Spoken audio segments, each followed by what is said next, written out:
Hey, everybody! Episode 5. Episode 5 is here. Featuring Zack again. Still me. God damn it. That's I had no idea where to go from there. That's fine. We have our news, as always. We have our topics to talk about. Before we get into too much, just wanted to mention that for anyone who does know Rooster Teeth, everybody seems to know who Rooster Teeth is. Yeah. Their animator, Monty Oum, passed away on, was it Sunday afternoon, I believe? Yeah, February 1st, right? Sunday afternoon at 4:30 p.m. Yeah. I don't know what medical procedure he was in for. They didn't specify that. They didn't say, but they said it was just a routine whatever. Yeah. And whatever they used on him put him into such an allergic reactive coma that he just didn't come out. So sad news. For anyone who's known who Monty was, if you ever met him or followed his work, he always wanted people to create no matter what. In lieu of flowers or gifts to his family, he asked that everyone create something. Yeah, everybody. Well, he can't really ask, but no, but that's what that's what everyone wants. Yeah, because that's what he would do. Yeah.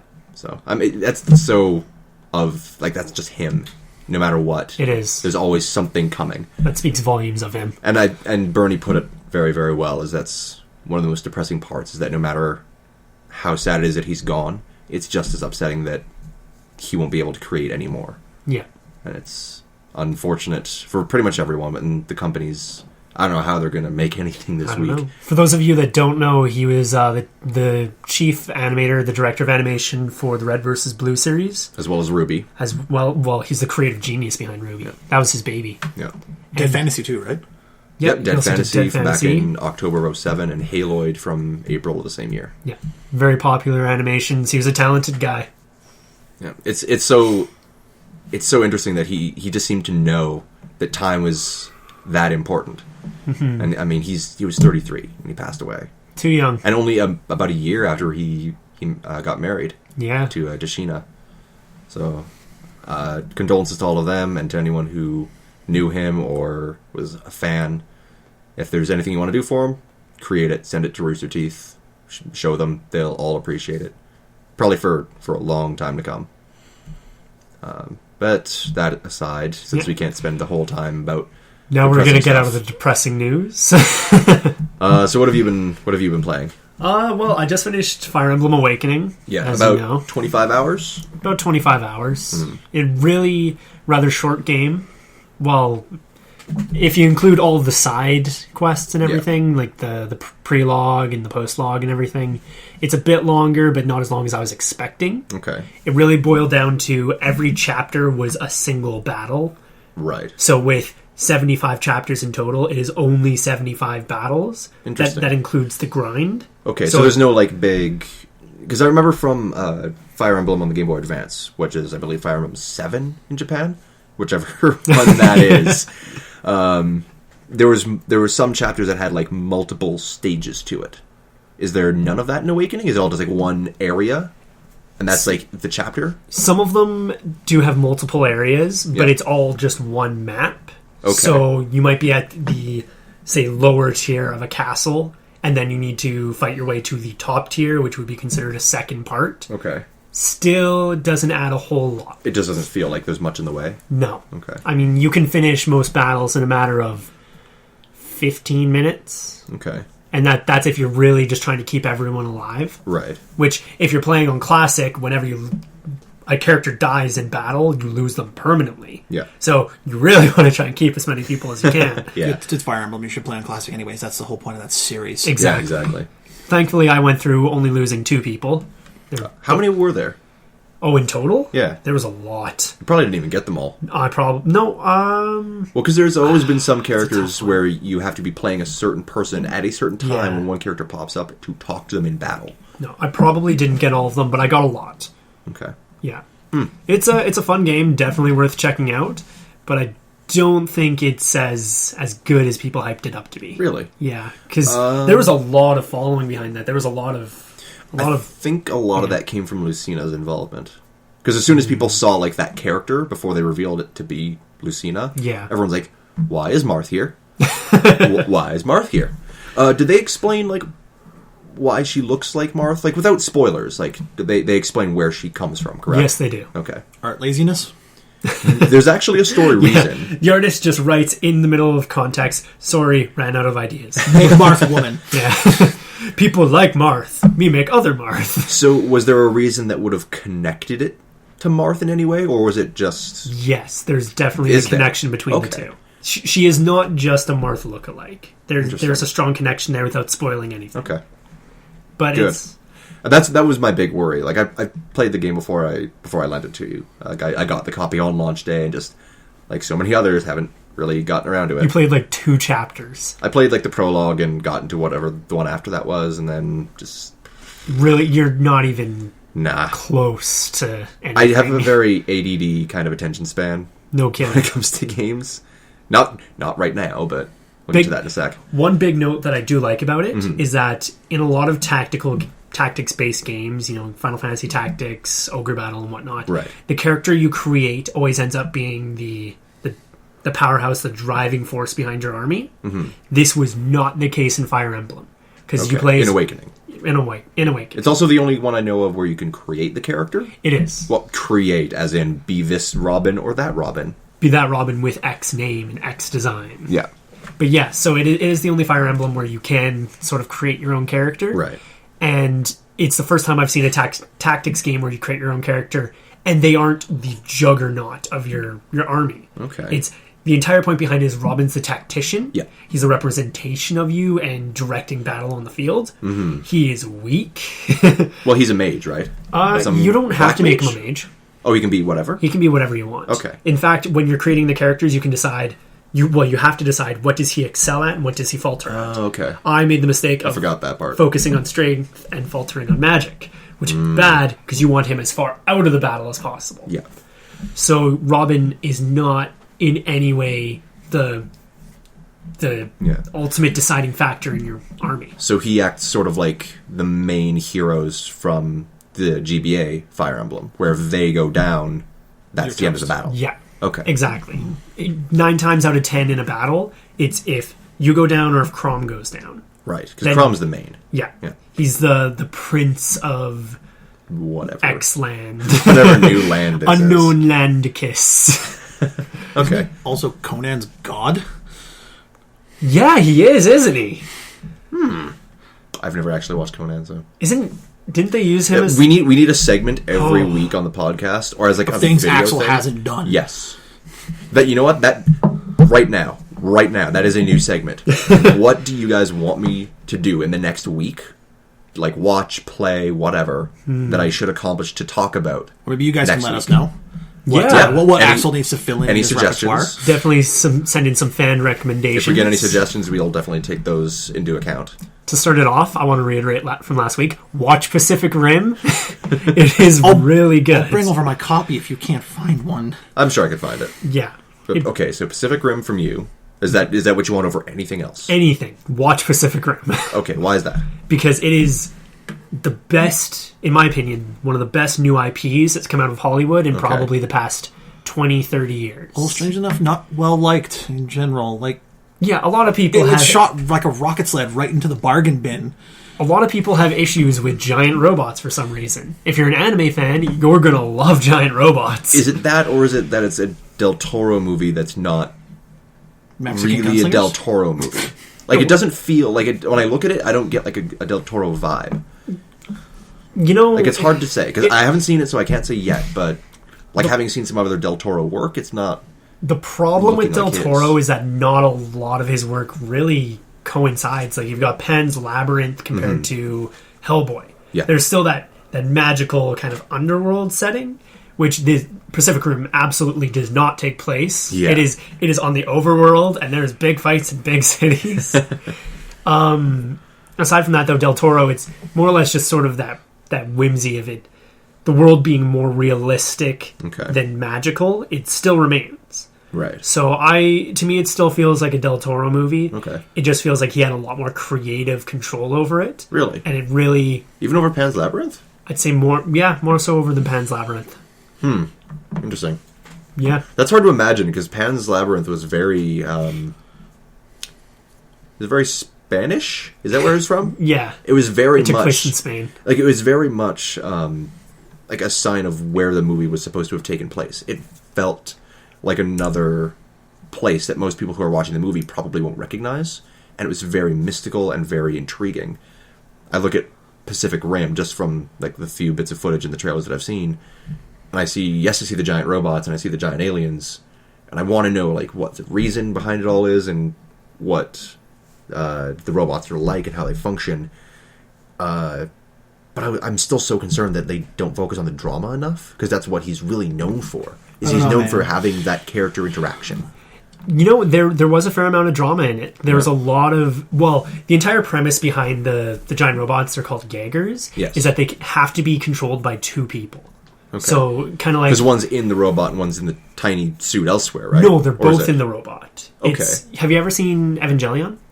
No, again, remember last time we that's shooting right. out for that That too? was the last one. That's kind of what spurred that idea in my head to like. Yeah, you might want to watch Evangelion too. All right, so when we're done recording this, we just got to tie Axel down and make him start watching shit. But so the entire Clockwork Orange him. Oh god! Every 5 seconds, drop a water drop on his forehead. You will like this. Great water torture. Yeah, but so the entire premise is that there's two people per robot. There has to be, and they have to be linked on a neural level to be able to control it. Because so if anything happens to the robot, like, is that where the danger comes in? Like that mental connection? Yeah. Okay. Well, if I was going to say, like, if they're in the robot, but that thing is massive, like, where does the human danger come into place? Well, it is still a giant robot fighting giant monsters. You're in a tin can, and if it punches in there, you fucked. Which, spoiler alert, it happens. It cuts right through. One of them gets one of the people gets like just decimated by a giant blade. Other guy's standing there like, oh shit. Well, it's not as bad as the one crew that fucking basically drowns and then blows themselves up. No kidding. There's pretty morbid. Yeah. Jesus. There's a lot of drama though. The acting is excellent. It definitely feels like a Del Toro movie. It's just it's on a scale, I feel, is the big thing. Also, it's got a really, really good speech. It does. Commander guy's speech up on the robot foot, you're like, fuck giant monsters. Fuck them right in their giant monster faces. Oh, man. I actually yelled, fuck yeah, in the theater, and 6 or 7 other guys did the same thing. It was beautiful. It was empowering. I felt like a strong, independent woman. A strong, independent woman who don't need no Jaegers. You know, I had that same, like, yell something out at the same time as everybody else moment during Pirates of the Caribbean 3. That very end moment when, I forget all the character names, but that, like, a super tender, quote-unquote moment when what's-his-name kisses what's-her-name's knee, and, like, it just pans up to her face, and she's just like, and she's all, like, super, like, into it, and both my buddy and I were just like, what the fuck is this? I actually did that at the end of the second Pirates. I'm sitting there like, this is a great movie. Yeah. It ends. Yeah. I'm like, I sit up in the theater. It starts to hit the credits. People start to file out, and I go, fuck! Really? And I swear, half the theater, all the staff, they look right at me. And I'm like, what? I felt cheated! Yeah. Oh, there's just movies like that, right? Yeah. Inception was one of them. I didn't get that. You didn't get that from the very end? No. Really? Well, did you feel like there was an actual ending to it, like a proper conclusion? Yeah. Well, then again, I'm part of the people that remember that the top wasn't his; it was his wife's. Yeah. And whereas his actually stopped. Remember he was the coin, right? Yeah. Well, he wasn't using the coin that time though. He was using the top. Yeah, but the top was his wife. What are they called again? The symbols. I don't remember. They use. Either way. But I remember we had this conversation a while ago, and I told myself that I need to rewatch it so I can like find all of that information and kind of re-see like what that ending was supposed to be. Yeah. But like when you get like that level of intricacy in the detail of how he's supposed to check whether or not it's actually real or not, all you think about at that moment is he's seeing whether it's real or not, and he's walking away and he doesn't care anymore, but the viewer still cares. The viewer still wants to know. So regardless of whether it was his item or not, he's still making that check. Or somebody somehow is making that I don't know, action, I guess. But the viewer doesn't find out. No. And that's why it's like, he might not care. That might be the point of the movie. I still give a shit. I still want to know. Where are these guys? Oh, is he actually real still, kind of. Ah! I don't know. I think Christopher Nolan is still at his best from his older work. In regards to Christopher Nolan, I'm a big fan of The Prestige. Yes. Memento and Prestige, I think, are his two Memento, best. Prestige are great. Memento's good the first time. You watch it the second time, you go, "Oh, I It's feel so stupid. I know, right? How did I not spot this crap the first time?" Exactly. I think it's more the tragedy behind it. It's But not. no, it's like Fight Club. Yeah. You watch it the second time and go, "Oh, well, This now I might- feel dumb." I still laugh at Fight Club whenever they fight at the end because He's punching. well, aside from the punching himself, there's that one part where it shows the security camera when they're in the garage. Yeah. And He like he's dragging himself by the neck, but it's like the one version of him is standing like way up here. Yeah. So in reality, he's literally just standing or like I don't know, leaning at a 75-degree angle, kicking backwards without falling. And I'm like, that's not no. I understand the point, but no, it doesn't work that way. That's the best This is scene in not- the whole Fight Club. This is not physics. I'm sorry, but no. Anyway, That was off topic. So, so you want me to watch Pacific Rim? watch Pacific Rim. What do you want me to do? Do you want me to watch, play, what? Just watch Pacific Rim. I will start Really? there. Yes. Okay. This just the goes to one? show Okay. how big of an impact that movie had. Is All that right. just watch Pacific Rim? Anyone who's listening to this, watch Pacific Rim. It's probably the only movie last year I actually enjoyed. Really? Yeah. Okay. It was All right. Phenomenal. I'll watch that and I'll give some kind of breakdown of what I thought next week then. Anyone listening, if you want to let us know what you think I should do because I don't ingest enough media in my life, let us know. That'll be our weekly question thing from now on yeah. What should Axel do? because I just don't do enough. No. I do a lot for games, but even then I miss it on so much. But anyway, Yeah. anything else you played? Really just Fire Emblem. I've been playing a lot of Smash Bros, which is still fun. Still going? Yeah. What trophy count are you at? You know? I'm at 645. Jesus. So almost done. You're within about 60-ish? The majority of those are trophies to get from challenges that suck. The Wii U challenges are way worse. They are so much harder. I've got all the challenges on my 3DS. Okay. And Which all is the- what, 108? Some weird 120. number? Is it one? I thought it I was believe it's 120. some number, yeah. But so I've got all the challenges. I've done everything on the 3DS Smash. And then the Wii U one. Oh my god, those challenges. There's a challenge for the home run contest. Get between 1640 feet and 1675. Yep. That's so specific! I think I have that one. I don't know how. Don't know how you did it. I forget which character. I think he's Jesus. Ganondorf. Oh, and then there's a challenge for beating Classic with every character on 8.0 difficulty. Which, it's hard. I'm going to be hard with Duck Hunt. That's going to be real hard with Duck Hunt. That's going to be real hard with, say, Villager. That's going to be hard with anyone who's light. Yeah. Any light character will be hell to use because it doesn't offer continues, does it? Nope. Yeah. As soon as you fail, you have to drop down in difficulty. Yep. So it's best to start in 9, work your way up to Master Hand, and then if you lose to Master Hand, at least finish on Which 8. you will because most people can barely handle getting to hand and crazy hand, Yeah. Well, let alone Master Core. have you Lots. have you So fought that's where they Master went Core? with I fought Core, but not on anything higher than 6. Okay. So which forms of Master Core have you seen? I've seen all of them. So you've seen the I've seen the swords, sword, the human, the weird chimera thing. What was the other Shadow one? You. The Shadow You, and then like the I guess tunnel bit, like the castle sort of Yeah. that it turns into. I think that's all of them That is all of them. because there's the 4 other and then the 1 to your character. Yeah. Yeah, So yeah, you've seen all the forms. yeah, It's they suck. so hard. I find the swords the easiest actually. Really? The Yep. swords are the only ones I can't get past. So long as you dodge in the right way, and they have a very obvious pattern. Even if it's not like in a consistent pattern, whenever it moves or does a specific action, you know what attack it's doing. Who do you find hardest then? The human one's annoying just because it hits in a very wide area very strongly. The human one's annoying because of that one shockwave attack where if you're jumping, it'll shoot you up off Yeah. the screen. Yep. That's what always gets me. That's one of the reasons why it's the worst. Yeah. The Chimera is the easiest to me.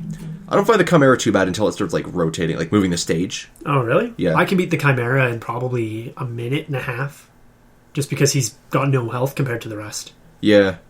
I don't know. I don't find the Chimera too bad. The human's annoying. The sword can be annoying if you get hit, because it'll just hit you 4 or 5 times at once. The shadow's easy, because at least you can KO it. Like, you can The knock it off shadow is only easy if it doesn't hit you. As soon as it hits you once, you're fucked. That's true. It can It's chain so a wicked powerful. combo. Well, even if it doesn't do the combo, one hit's like 50 health. Yeah. It's so overpowered. But the benefit of that is that you can knock him off, and that'll win it for you. Yeah. So, If you know what you're doing and you dodge well enough, Yeah. it's not too bad. for me, it's just the swords. If I could do the swords better, I'd have beaten him on 9.0 by now. Did you see the video of the guy getting a perfect round on Master Hand, Crazy Hand, and the entire core fight with Ganondorf? I did.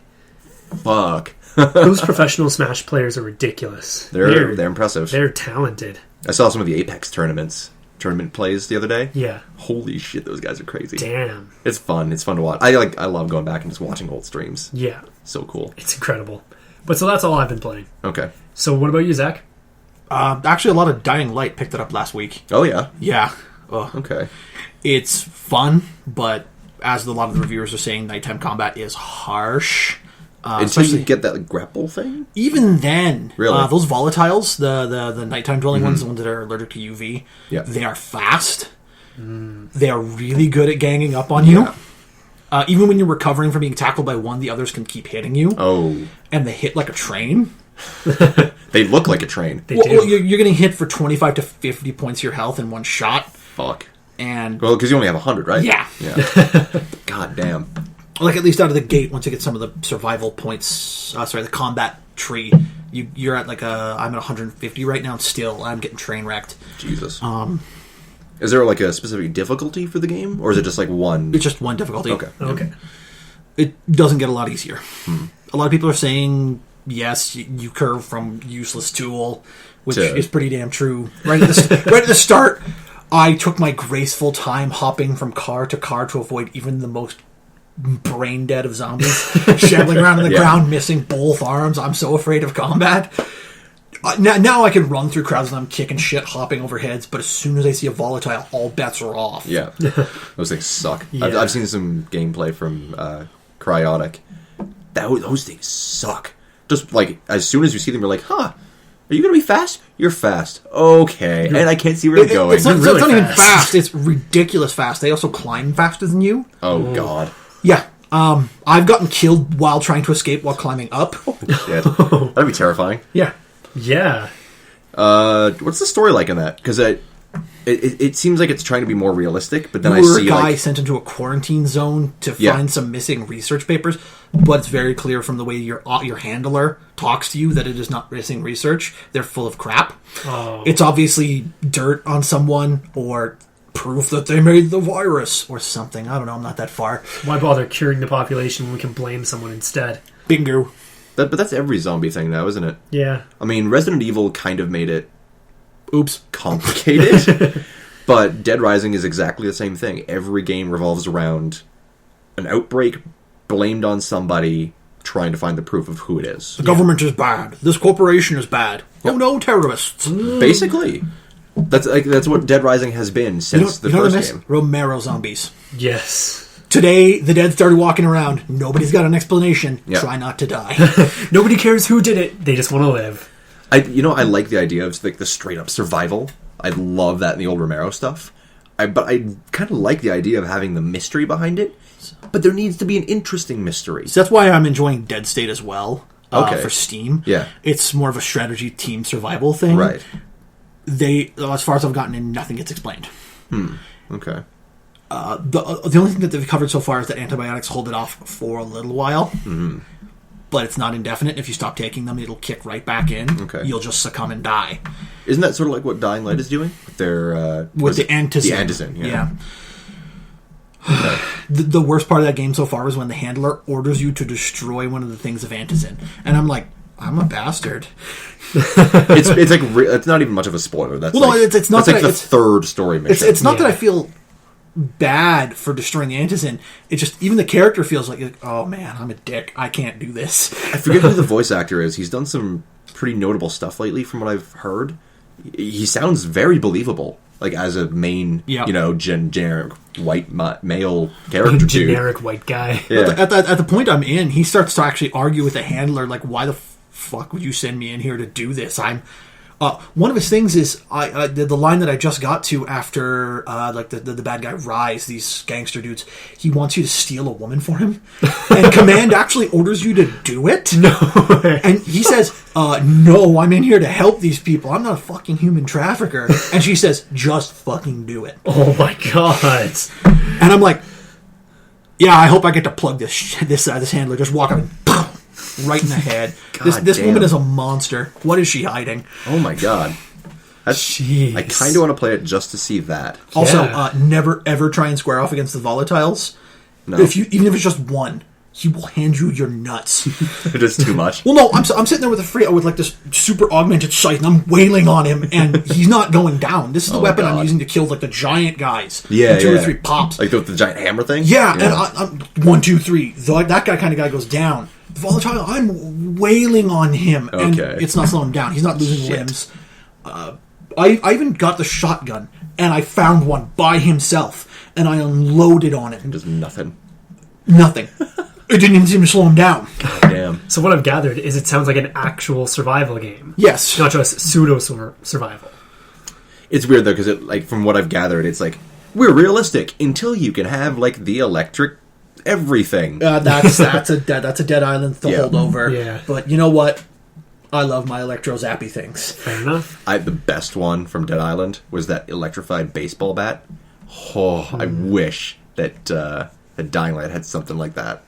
I would love to, because I would love to see like the super realistic zombies, or realistic quote unquote zombies, flying around in that environment. Because with Dead Island, it was either like a cliff or a tree. There wasn't as much. Oh, there's nothing quite so satisfying as running over to a zombie and fucking field kicking him off a building. And then just looking over the edge. Car. Wow, I sound like a psychopath. That's okay, they're just zombies. They're zombies, they're not people. Actually, there's unless you play Dead Rising. No, there's a whole thing about the opening, like in the opening when you get into the tower. Yeah. When you walk into their like headquarters thing, there's actually a thing on the TV telling you that the infected are still legally treated like people, and it is against the law to attack them unless they attack you. What? They still consider them people. Oh my god! So wait, is that a forced scene, or is it just something you see as you're walking by? You can go look, and it's like a child style public service announcement. Does G.I. Joe come out at the end? Well, no, it's like the series of frames of like little bullet announcement and a cartoony character. Oh yeah. Okay. Like one of them is "Don't go out at night." The other one is like "Aim for the head," and then one of them is like "Don't steal; it's still against the law." Oh my god. Jesus. Wow. Okay. It's cute. Wow. I do want to play that. That sounds cool. It sounds good. Yeah. I hope that it ends on a better note than the original Dead Island did. I haven't played Riptide yet. Everybody's boned. Well, the problem that I had with Dead Island, like the first one, it ended on a cliffhanger that didn't get resolved. I mean, it still kind of isn't as far as I know. But they had the DLC that came out where you play as who you thought the bad guy was. Yeah. And then you kind of find out who the real bad guy is. And it just ended there. So I don't know if Riptide solved anything. Riptide didn't clear up a lot. I didn't have the heart to finish it. Okay. So maybe, I don't know if Riptide does by the end. I don't know if 2 will do any of that. But Two's supposed to be a whole nother city. And I really pray that whoever's developing it, I can't remember what company it is, they take some lessons from Dying Light and give us the kind of zombie scale you expect a heavily populated urban area to get. Yeah. If I look down a street and see shops on this side and a bunch of parked cars over here, I want to see at least a dozen or more zombies in my path, not 4. 4 zombies is not intimidating. What's scary about zombies is that they have raw numbers, and they're not going to get tired. They're not going to get distracted. Yeah. They want to eat you. That's their plan. Oh, I just had a good idea for like an actual like big scale game, sort of like Risk but with zombies. It exists. Yeah, I don't mean like a turn-based kind of thing. I mean more real-time, open world. One team is zombies, kind of trying to gain their numbers, and the other team is survivors trying to kill off all the zombies in some giant area. Like, could you picture Dying Light, but with those 4 co-op people? Because it does have co-op, right? Yeah, I still haven't tried it. Okay. I don't trust other people on Xbox Live. But like a city like that, where you have just a ridiculously long kind of Risk length game, where it's like you have to strategize where you're going, who goes where, and try to figure out where the zombies are going, where their largest numbers are, and what weapons to use. I think that'd be kind of cool. Oh, so some kind of like Pandemic where you're a government agency and you're trying to contain the worst of it? Yeah. And then just have like... That's not a bad idea, actually. Yeah. I think that'd be cool. Like, take DayZ or H1Z1 and make it not bad. Give it actual game mechanics. Now, again, DayZ is not bad. It is, however, really hard to get into. Yeah. It's Arma. It's Arma, but with zombies. You have to be a special level of dedicated. Yeah, it's true. And I'm a zombie fanboy, and I still can't do DayZ, so... I think it kind of... I mean, it's still going. It's still like one of the top-selling early access games. It's still very much early access. Yep. I don't think that's going to change. Nope. Starbound has made more progress than friggin' DayZ has. Yeah. All right. Anything else you've been playing? Or is that about That's it? about it. It's been eating most of my my time. Mm-hmm. Oh, and I finally dusted off my copy of River City Ransom. Oh, yeah. Get myself prepped for when Redux comes out. Nice. All the barfing. So, Axel, what have you been playing? More Xenoblade. Dear God. About 67 hours in. Still going. I legitimately don't know how much more I have to that game. You should maybe check online to see how many hours it does take to... I think... I don't know. Some people say, like, if you want to blitz through the story and just the story, you can do it in 30 to 50. But if you do, like, all of the single-player stuff on... Well, it's all single-player. But if you do all the side missions in multiple playthroughs to level up and kill everything and, like, obtain parts of every achievement or whatever, it could take from, like, 150 to 250. Wow. I might play it once extra if I can't unlock all the achievements and I forget what they were called. There's like accolades for your fighting of some kind. If I can't unlock all of that by the time I finish, then I'll probably play it once more. Because I believe it has a New Game Plus. So it should be able to carry over all that stuff. Yeah, but I wonder what you get to keep out of the New Game Plus stuff. I think you keep pretty much everything. It like keeps like, you have to rewatch all the story and everything. I don't know if there's a cutscene skip at that point, but honestly, the game's too good for me to care. It's so fun. I wouldn't mind playing it again, honestly. Aside from that, iDarb, which is like this new weird esports pixel LSD trip on the Xbox One. That game is too fun. Which, by the way, is free to play for gold members right now. Yes, if you're a gold member on Xbox One, download that thing. I had something I had to pick up today. That game is so crazy fun, just so long as you have a working connection. If your connection is a little off, or if somebody else's connection you're playing with online is off, it's a little laggy, so if to you're say the least. If you're in rural Alaska, don't even bother. No, pretty much. Nothing against Alaska. We love you guys. Yeah. You know what it's like to be in Canada. That's about all I've played. I do want to quickly mention I want to play the new Indigo Prophecy Remastered Edition. Oh, that looks smexy. I want it so badly. My problem is a lot of the texturing hasn't been completed, so like their trailer for it just looks like a slightly glossy version of the PS2 game. Oh. For anyone who doesn't know, Indigo Prophecy is also called Fahrenheit in the UK. I believe that's its more popular name. It kind of fits more with the tone of the whole story. And it's the prequel to Heavy Rain. I want to say prequel. The spiritual predecessor? Yeah. Okay. There's no like confirmation they're all connected or anything, but... It's by the same people. Yes, it's all by Quantic Dream with David Cage directing. So you know it's going to have a really cool idea until it shits itself at the end. Seriously, if you haven't played Indigo Prophecy, like I've got a copy of it, we will sit down and I will watch you play it. Jeez. And I want to see your reaction to like the drastic change in tone. Yeah, we'll go grab a couple of beers. I'll watch Rob cry. Okay. It's pretty bad, isn't it? Yeah. It's such a cool idea, and then it's like, well... It's up there with Condemned. The first Condemned was wonderful. The second one shits the bed. Well, in that last mission in the first Condemned, I was like... Well, no. Condemned 1 is like, I'm hunting serial killers, I'm investigating these crimes. And then the second game is, I am suddenly the chosen one, and I can Fos Ruda stuff. Yeah. It's sort of... Sorry, everyone. Words. It insinuated that to a point in like the last couple of missions. Because it was like all like mindfuckery and hellscape or whatever. Whatever. With like that weird outdoor graveyard fence area. Yeah. Yeah, that sucked. Anyway. the only reason I'm hesitant to play it, it is Android and iStore only, and it's 6 gigs to install. 6 gigabytes. That's more than most people have on their phone.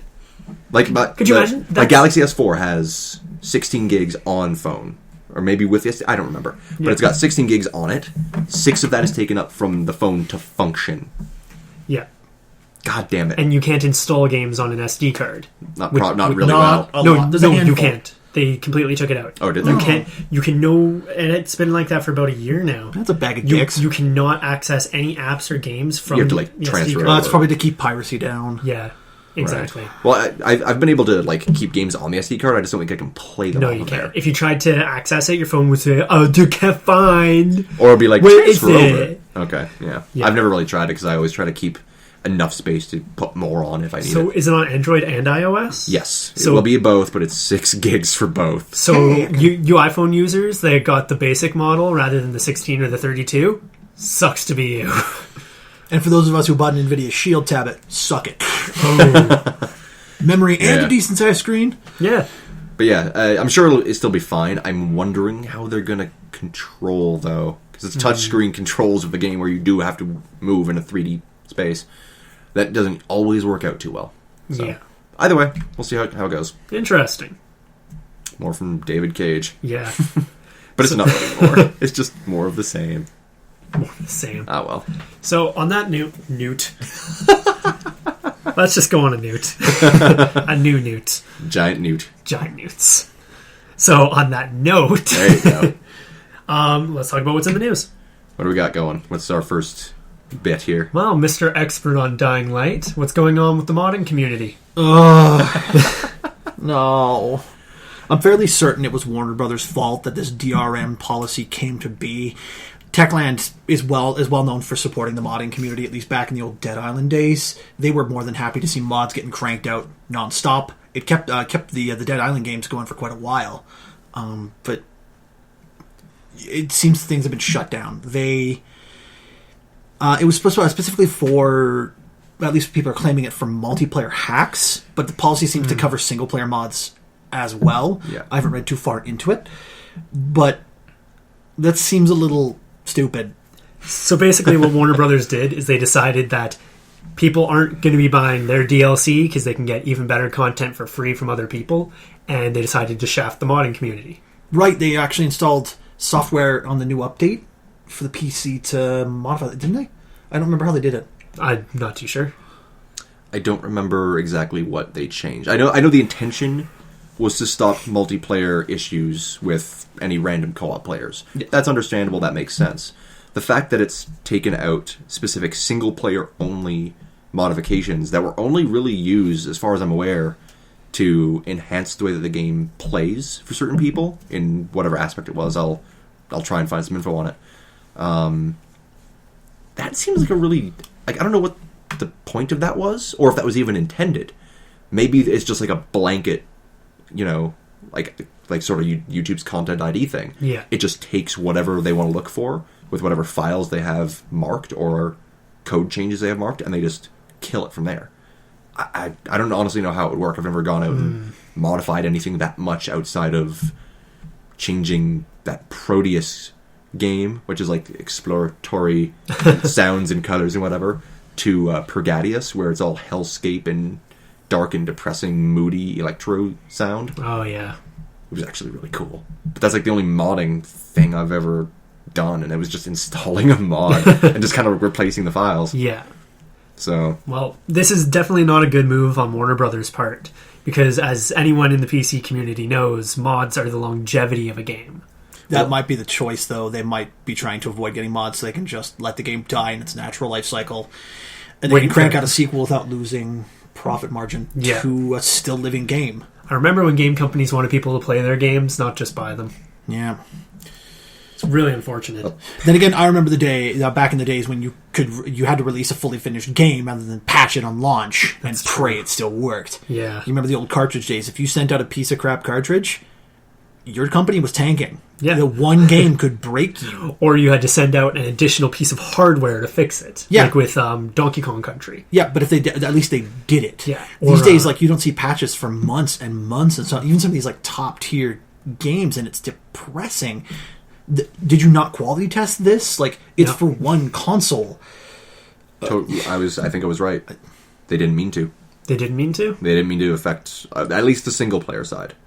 Here's hoping that gets fixed then. Hopefully. Yeah. The ESA, the Entertainment Software Association, they've actually apologized for sending out a lot of those DMCA takedowns for spreading the mod files, simply because sometimes it is just changing the single player. If you want to change the single player, We go don't ahead. care. It doesn't hurt Yeah. anyone. Unless it's like Steam and you're like unlocking the achievements for yourself or whatever. I think they kind of crack down on that Whatever. sometimes. Steam achievements don't matter. They don't matter, but they still have like that system in place to block it from being properly updated or something. Yeah. I don't know how it works. So Steam achievements are as much like Xbox achievements or PlayStation trophies. It's just all EPing. Pretty much. It's a dick hat. We're all just trying to compare who has the bigger dick hat. Bigger dick hat. But yeah, Techland has gone on to say that the impact on the single player modding was not intended, and they want that modding to be restored soon. Who's hoping they backpedal that real quick? Probably Warner. They just don't want that. I don't know. Warner needs to not mess this up. Yeah. Especially like if they're getting Techland to make this, they need like that big game, because now Techland, it's all Techland has. Yeah. Although I think they still have Call of Juarez. I always forget they do Call of Juarez. Oh, So does everyone, freaking because hurt. nobody played it. oh freaking hooray! Yep. Call of Juarez. Shit, I remember nothing about those. That's how memorable it was. First one was in 06, Yeah. and then it went download only with the most recent one, I think.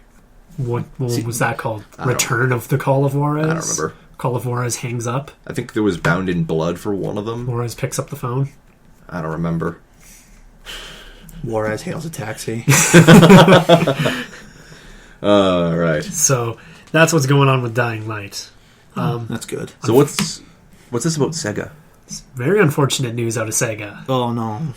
So Sega is going to be laying off over 300 employees because they want to restructure their environment for better synergy. Focus on what, mobile Corporate games? buzzwords. Yeah, to focus on mobile games. I mean, I know that's where the casual gaming market is starting to go. Cell phones, tablets, stuff like that. But Sega, you guys remember Sega? Like back in my day, Sega was the heavy hitter. They were going toe to toe with Nintendo. Yeah.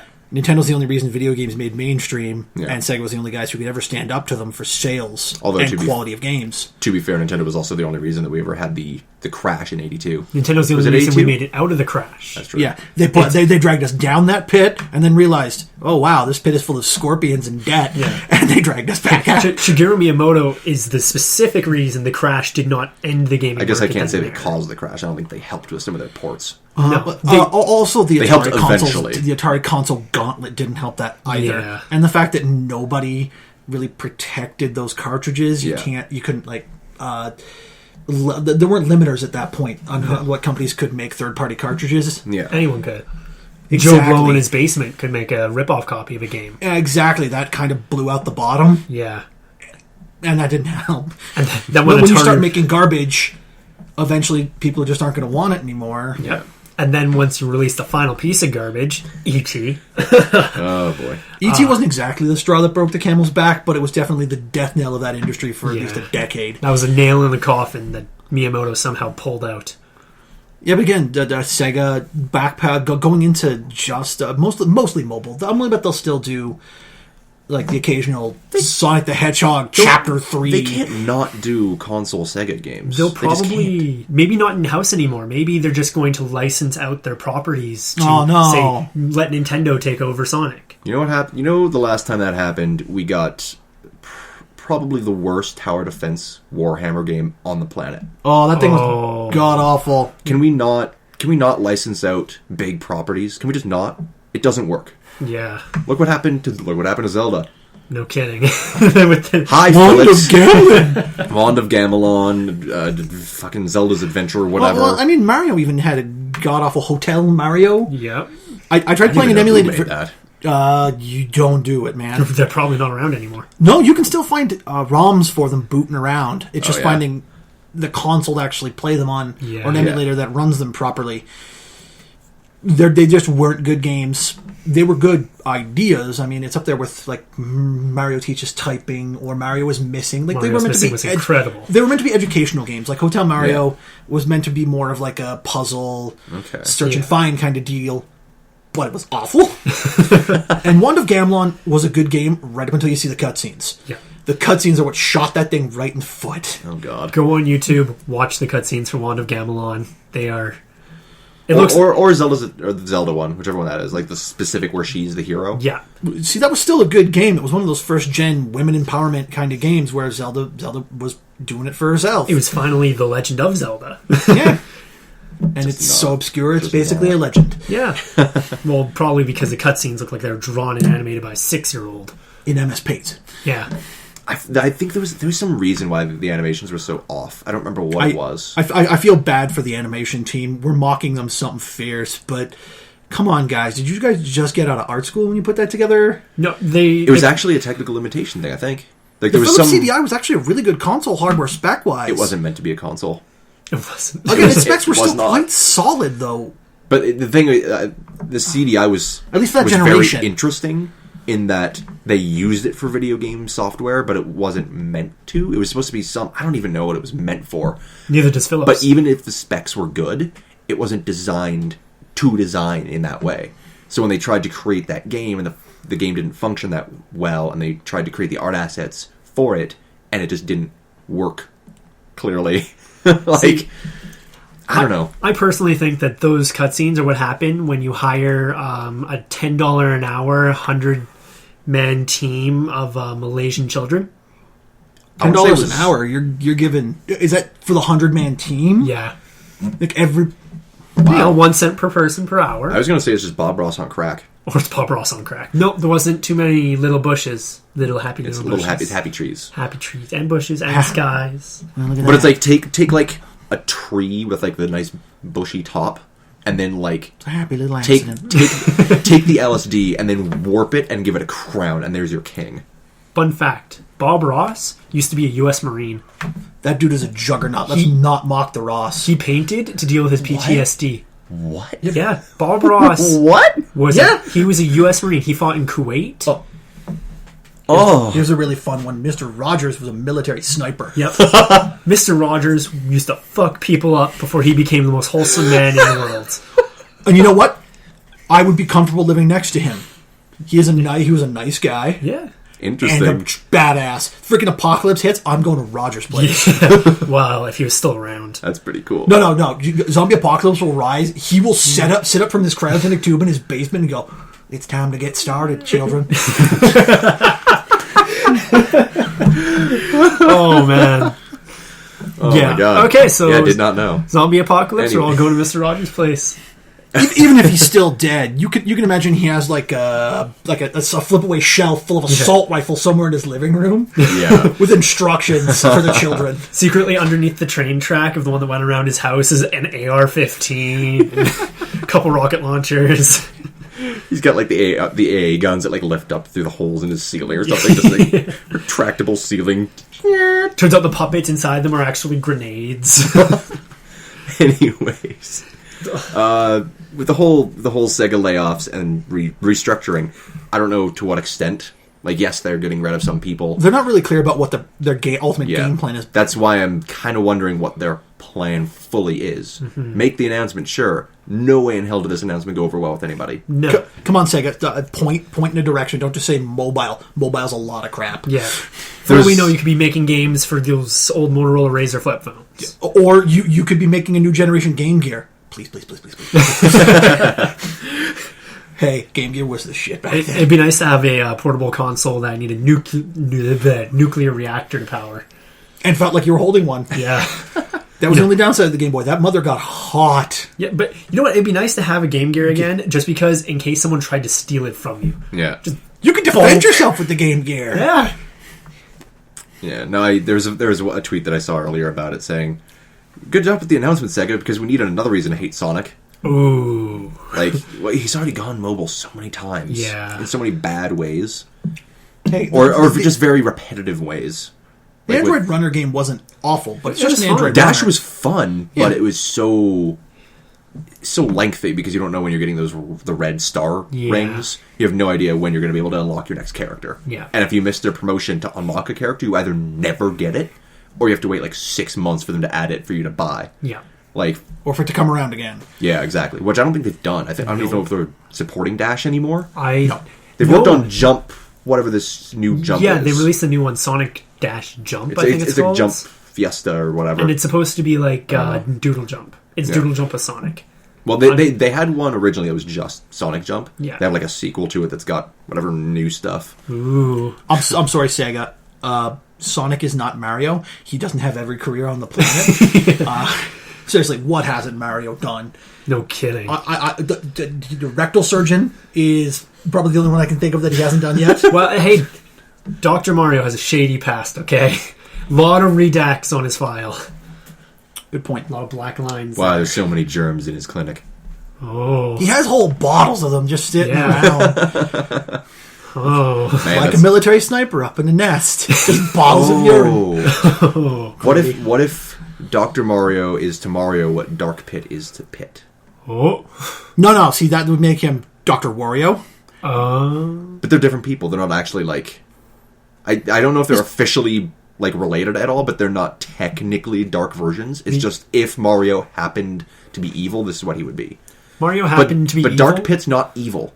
Dark Pit is just created by the evil thing, but not complete. So what you just it's a plot point in Kid Icarus Uprising. What you just told me is that you think that Dr. Mario is evil Mario. So what you're saying is doctors are evil plumbers. It's not so evil Mario. Oh. It's Mario with potentially negative intentions, but doing good in the process.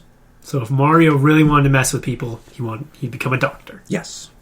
I knew it. Or a ringmaster. Ooh, Mario multiverse theory. Ooh. Poor Donkey Kong. Well, really, I mean, do we not all remember that he actually like enslaved Donkey Kong and his children? Yep. Yeah. Do you remember that he just No, that wasn't Mario. What's her name? That was Jumpman. Jumpman was a bad person. But his full name at that point was still Jumpman Mario. Yeah, Jumpman Mario was a bad person. But that time in his life's past, okay? He's recovered from that. Like all of us, we did horrible things in the circus. We're not proud of him. I mean, Axel was a knife thrower, and he wasn't very good. Donkey Kong Jr. didn't take kindly to that. Nope. No.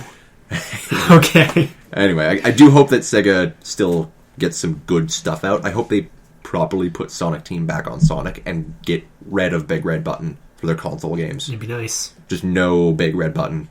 Bad Sonic Boom. You know what I want? I want Sega to get back in the console race. It would be nice to see a third party. Because you know what? I'm sorry, Sony and Microsoft, they're running the high-end tier race. It'd be nice to see someone running in Nintendo's leg. That's true. Dreamcast relaunch. A modern spec Dreamcast Yes. would be my new god. That'd be awesome. Imagine seeing a new Monster Rancher on that thing. Oh, man. Oh, my God. You guys remember Monster Rancher 2 Yeah. on the Dreamcast? Yeah. I remember playing it over at, what would they call it? What was EB called back then? Electronics Boutique? No, even older than Before that. then. Was it Game World? Game Universe? Something like Before that. it became EB. The one in my hometown had a whole demo station, and I just lived at that place, playing it on GameCube for like 2 days. Oh, wow. They had to kick me out. Damn. Oh, wow. Well, speaking of Nintendo, let's get them out of the way to finish this up. So, before we get to the big bit of news, I do want to mention last night, so Monday the 2nd, I believe, they released Rosalina, the new amiibo, which could not come to Canada because Target was closing. Oh, yeah, speaking of which, we got to go on a Target raid. Yeah. Yes. As soon as they go under. Like, I think it's Thursday. Yeah. Black Friday. You guys busy? Nope. Thursday? I'm getting up and going to Target. Oh, I work. I'm getting up and going to Target. I think If you're willing to give us a budget, we'll go. Okay. Yeah. We'll go on a raid for you. Give us some Target items and a maximum spending allowance. if there's anything left, there's Yeah. going to be very little. No kidding. No, we got to get there at like open door. Oh Actually. yeah, I will be for sure. I'll I'll be there. bring my armor. Be sure to bring weapons, yeah. I'll be there main level. So that's going straight for the electronics, getting 3 TVs, couple of Amiibos. Yeah! If they have Yoshis on sale, I'm getting them and I'm customizing them and making a Yoshi story team. It'd be beautiful. But the Rosalina figure was going to be redistributed from Target Canada to Best Buy, Future Shop, EB, Throwing it wherever they can get it. Amazon, whatever was still Canadian and available. They put it up last night. Now, Best Buy and Future Shop both said this will be up shortly after midnight Pacific. So for here, that was about, I want to say 1 a.m. So shortly after 1 a.m., I'm checking, and this is mostly just for like podcast news, just to see what happened. Yeah. Also to see if I could get an extra one for you, just in case you wanted a Rosalina. I'm okay. I just wanted a Chic. Yeah, good luck. Nah, not happening. So 1 p.m. or 1 a.m. Sorry, 1 a.m. hits, and nothing's up yet. Obviously, probably getting ready, getting it set up. But 5 minutes pass, nothing. 10 minutes pass, nothing. 20 minutes pass, nothing. They finally put it up at... Oh, sorry, it was at 12 here. It was 1 a.m. elsewhere. So it was live, Calgary time, 12:53 a.m. Sold out before it hit 12:54. Damn. 100 units. That's Gone. it? 100. Oh. And that was meant to spread out over every Target in Canada. Well, that was only for Future Shop. Oh, still, I can't imagine it's a whole hell of a lot more. There was also 100 for Best Buy. You know what time Best Buy went up? Fucking 3:47 a.m. About there. Guess the webmaster for that fell asleep. Yeah, no kidding. No announcement on either. It was just, it's up, it's gone. Very You were poor the only one just distribution. hovering, waiting for this to happen. There was about 200 or 300 people from the Amiibo subreddits, like, checking to see what they could do. But with 100 and a limit 1 per customer... Man, thankfully I don't care about Rosalina. Yeah, no kidding. The rumor now is that they're actually going to re-release a Rosalina anyways through the Mario line, because there was a Rosalina and a Donkey Kong figure, I believe, shown during the Nintendo Direct last month. So I think they're probably going to re-release her there. In other news, Rosalina is playable. I don't know if she was in 9. No, she wasn't. So there, look at that. But yeah, it was garbage. There was like no proper timing announcement. No, it was just there and it's gone. Amazon had a much better time with it. It was up for like 30 or 40 minutes before it was sold out. Not bad. Amazon probably actually got a decent supply, though. No kidding. They probably had a supply to begin with. They had their own allocation. Anyway. So, I want to just ask you this. Okay. I know over the course of the past week, ever since this news came out from Nintendo, you've been fighting tooth and nail online with people about it. Yeah. What is your official opinion on the new Nintendo not licensing rights? What would you call them? YouTube Streaming? partnership. YouTube is what I would partnership. call it. Because essentially what you're doing is if you sign up for this program that Nintendo has, if you want to upload content for first-party titles, they did not specify for third. That's probably with each individual developer. But for first-party games, Mario, Zelda, whatever. Maybe a new Metroid game. Yeah, any Metroids, Yeah. any Star Foxes, anything that Nintendo themselves develops in-house, which probably actually includes Xenoblade as well, because it's Monolith Soft. I think it's owned by them. Okay. Anything that's first-party, if you want to upload gameplay footage, has to be through this program. You have to sign up with them, because they will take your stuff down otherwise. And what, YouTube supports this policy? Well, YouTube is the whole reason it's a problem in the first place. Yeah. YouTube's content ID system is so blanket wide that there's nothing you can do to really stop it. You just have to do everything to avoid it. It's a broadsword on a scalpel. Pretty much. Most of the problem usually doesn't come from gameplay. It usually comes from audio. So long as you usually cut down the audio, it's usually not a problem. Now I see there being an issue with the Nintendo one because it specifically covers gameplay. It covers footage, not just audio. So they're claiming that the audio is just as important as the video, which, I mean, for a Nintendo game, that makes sense, right? Yeah. Sure. Like, that's what's important, is the gameplay for the Nintendo stuff. They're taking, I want to say, 30 to 40% of the ad revenue that you get for each video that you've registered.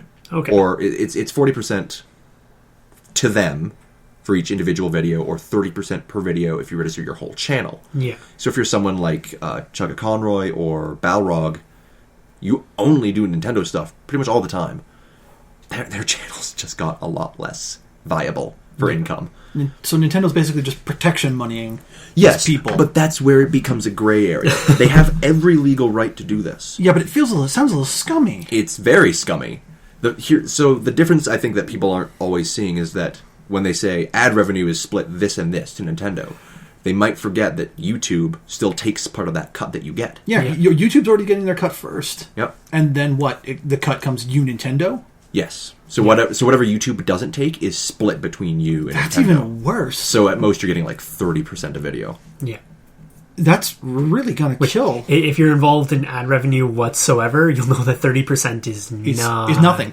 And for certain parts of the year, like January, no one's buying peanuts. anything. No one's looking at ads because they just finished spending at Christmas. Yeah. And I mean, you're advertising this for Nintendo for free.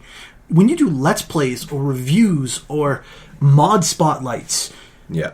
you're doing their work for them. You are their advertising department. A lot of stuff these days is word of mouth, internet broadcasting, public sharing. Any your fans do a lot of your carrying for you. Nintendo's just shooting themselves right in the dick. The gray area that I see is I understand where they're coming from to protect their IPs. It makes sense from a business standpoint as far as keeping your trademarks protected properly. And honestly, it's a Nintendo game.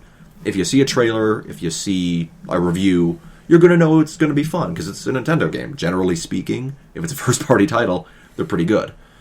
So as far as like the Let's Play stuff, I can kind of understand their point. I don't agree with it.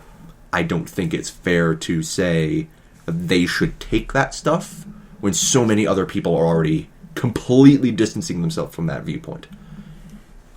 This is also a really slippery slope. Nintendo pulls this. What's next? Microsoft starts saying, hey, every time you broadcast a Halo stream, you have to pay us part of the ad revenue on that. God. Yeah. Or every time someone puts up a video from Minecraft. I think Microsoft has actually said they don't care. Microsoft is like one of the first big ones, I think, that's actually gone on record saying, go for it. Well, they did implement the Twitch streaming into the Xbox One. So that's a big sign in showing they don't care as much. Yeah. Nintendo's really the only one that's put up a fight. Well, Nintendo, Capcom, Sega for quite a while. Yeah, but Sega is, again, as we've spoken, the fish stuck on land. They're struggling not to die, and I really hope they get back into the water. Yeah. Yeah. I don't know. I see this YouTube program as like a double-edged sword. It's good to protect yourself, but not at the expense of your users. Yeah, don't swing at your fans. Yeah. Yeah. It doesn't make sense to say, you can do whatever so long as you pay us. The big issue I think everyone has is that they don't know if it covers reviews. There's no clarification. It probably will. If Nintendo can scoop it, they'll take it. But that's against fair use. No matter how, yes, fair use laws, as explained pretty clearly in the law, it doesn't really attribute itself to online stuff. It's kind of not written that way. But if you want to extrapolate the law, and if it wants to be changed properly, it has to cover stuff like online video reviews, online film reviews, game reviews, whatever. It has to cover that material. And right now, because it doesn't, they can kind of get away with it. Yeah, but it's this is the kind of thing. You can't fight this. No. The average YouTuber does not have the funds to fight an uphill battle against Nintendo. No. Yeah. The only way it'll work well is if you can find the fair use laws and quote those parts. And a fantastic friggin' lawyer. Yeah. Who's willing to work pro bono, basically, against Nintendo. You'd have to basically class action lawsuit this thing if you wanted to try and fight Nintendo. If it goes far enough, yes. And you would need a lot of support. If Nintendo keeps basically siphoning money off of the fans who are bolstering their product and doing a lot of their marketing work for them, it might come down to it. I think the silver lining in this is, let's be honest, how many people need to see a Let's Play video of a first-party Nintendo game to find out that a first-party Nintendo game is coming out? No one. Exactly. So what does it matter? It only matters for the people who are already making a living working with Nintendo products. Like I said, Chugga Conroy or Balrog. That's what they do primarily. And not very often for Balrog. I think he's a little slower with uploads. But still, if that's your primary source of income, you are the people. Those are the individuals who are in trouble. The average LPer, it's either not going to affect you or you're not making enough to notice. Yeah. So. Well, no, that's the thing. Well, I don't make YouTube videos or anything like that. I don't. Let's Play. I'm your average consumer guy. Mm-hmm. I'm picky about where my money goes. Yeah. Don't have a hell of a lot of it to spend. Even Nintendo first-party games, I'm always eyeing quality. Yeah. Those Let's Play videos give me a pretty good feel as to whether I'm going to bother or if it's just another Mario game. Mm-hmm. Those are vital, and if those start to disappear, a lot of users are going to stop looking at Mario titles altogether. Yeah. I think that's a lot for like the hardcore fans, though. It's like that's where the issue comes in. For any Joe Blow guy or girl who's just looking for, I don't know, Christmas or a birthday gift for their kid, they're just going to be like, oh, what's new? What's new for Mario? Go to YouTube, type in new Mario. You'll get whatever the newest Mario footage is. True. Yeah. So for them, not a big problem, because that's kind of what they're advertised to. If they do the same thing with Metroid... The Metroid games rely a lot on whatever Let's next Plays. Metroid game that eventually comes out, especially after Other M, a lot of people are really going to be watching. And the new Star Fox, because nobody knows really what that's going to be like yet. Yeah. Another Star Fox Adventures. We have to see what that looks like. You know, I actually like Star Fox Adventures. Stairfax temperatures. Yeah. Well, we'll see what Nintendo's going to end up doing with all of this. I do hope that the program opens up, I don't know, like a channel to talk. Yeah. If there's like a way you can contact someone about a dialogue that stuff. between the two parties. I think that's the best case scenario at the moment. That's all we But at can the hope same for. time, it also means that people actually have a legal way of uploading Nintendo footage. Yep, you can't be taken down. Unless you just don't do it. Yeah. But that's, I think, a risk that not many people want to take. No. They're just going to not do it. 3 strikes, your channel's gone. That's not worth it. Nope. It's really not. This could open up a whole chaotic shitstorm of problems, though. Yeah. It's going to just restart the whole conversation about the ID content system. It's bad. It needs changing. Sadly, Google's not going to do much about that. Google doesn't tend to have a dialogue with their consumers. They're Google. Google does what Google thinks is best. Talk to someone who got banned from AdSense for a year because someone from Russia clicked an ad. What? Yeah. Okay, then. And because I didn't make $15,000 a month, I had no channel to talk to. God. Yeah, because you weren't considered a legitimate business. You're not worth their time. Exactly. Oh, my God. That's special. Anyway. Is there anything else that we need to Sounds cover? like it. Yeah, I think that's... Anyone that wants new Amiibo, go buy them now. Yeah, Because get on it right away. EB Games has them up online. Toad's already gone. Actually, I don't know, maybe. Probably. By the time anyone hears this, it'll probably be gone. We could upload this when we're the second we're done recording, and it will be gone. If anyone has any extra sheiks, please contact me. He will buy it. Yeah, I'm desperately looking for one. Don't get gougy. He's not that rich. Yeah, maybe a couple bucks over, and I'll pay shipping. But Yeah. All right, so that sounds like it's it. Yeah, nothing much else. Hopefully there'll be some more news for next week. Yeah. Well, thanks for listening, everyone. This was episode 5 of 8-Bit Canucks, hosted on the Visible Cube. I'm Rob Gulliver. I'm Axel Surratt. And I just work here. We should start paying you better. You pay me? You're paying him? Yeah, in love and affection, smiles. Can I get some nachos? Maybe. Awesome. I'm going to consider that. Even I don't get love and affection. Well, nobody loves you. Oh, It's really hard to do. You're kind of scruffy. that's true. All right. Like hugging a cactus. So Cactus love is best love. You always feel the pricks. You're a some prick. kind of... Oh, you're both pricks. So Let's just go before All we right. alienate everyone. thanks, Zach, for coming on by again. Thank you, Axel, for the statement on Monty. Mm-hmm. You know, he will be missed, and our condolences to the Rooster Teeth guys. So we're gonna leave on that note and go play some Arab. Idarb. There we go. Oh, we were going to do the Rainbow Railroad drinking challenge. That's next week. Perfect. All right. Bye, everyone. Bye.